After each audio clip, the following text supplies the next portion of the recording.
and in this video I will show you how to make your very own DIY Dissent Collar to complete your Ruth Bader Ginsberg Halloween costume, because she's the superhero we all need right now.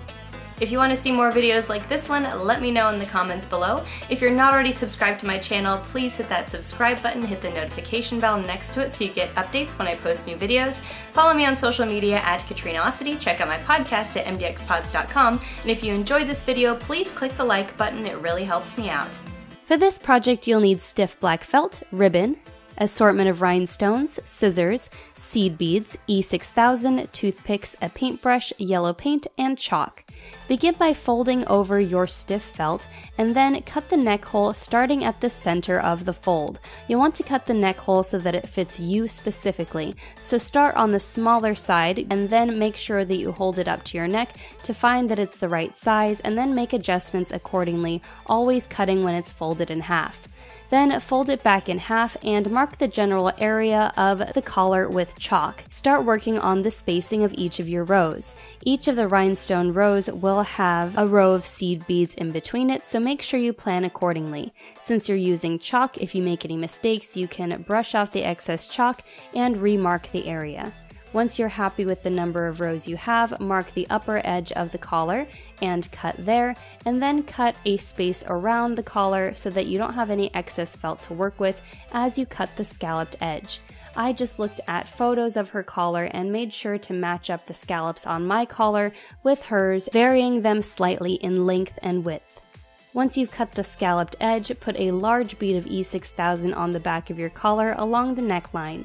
Then, starting with the center of your ribbon lined up with the center of your collar, press your ribbon into place. You'll have to place several folds in the ribbon so that it follows the curve of the neckline. Once you've pressed it into place, let it dry, and then turn it back over and begin placing your rhinestones. Since I used an assortment pack, I started with the largest rhinestones along the neckline, continued them 2 pieces up each side of the ribbon, and then I laid out my individual rows. I started with the larger assortments in the very center and then worked my way out to the edges, keeping in mind that I would probably run out of the larger ones before I got to the final rows on the sides.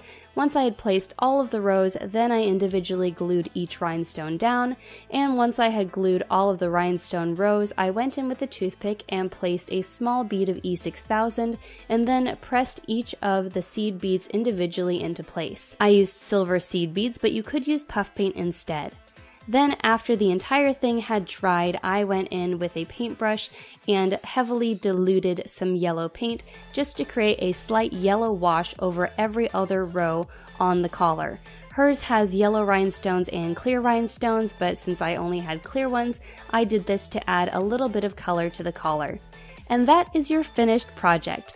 I paired mine up with some decidedly RBG-esque clip-on earrings and my reading glasses, as well as a generic black choir robe that I got on Amazon, and of course my trusty gavel. Thanks for watching. If you want to see more videos like this one, let me know in the comments below. If you're not already subscribed, hit that subscribe button, and if you enjoyed this video, please click the like button, it really helps me out.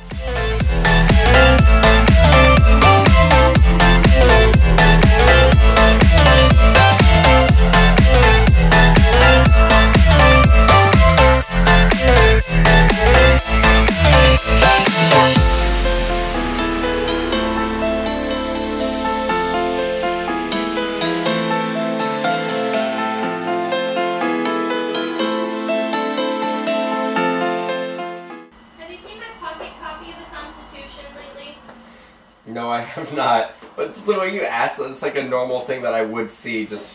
Well, I mean, it says the U.S. Constitution. I know what it says, but I'm saying it's like. It's always here. Have you seen my toothbrush?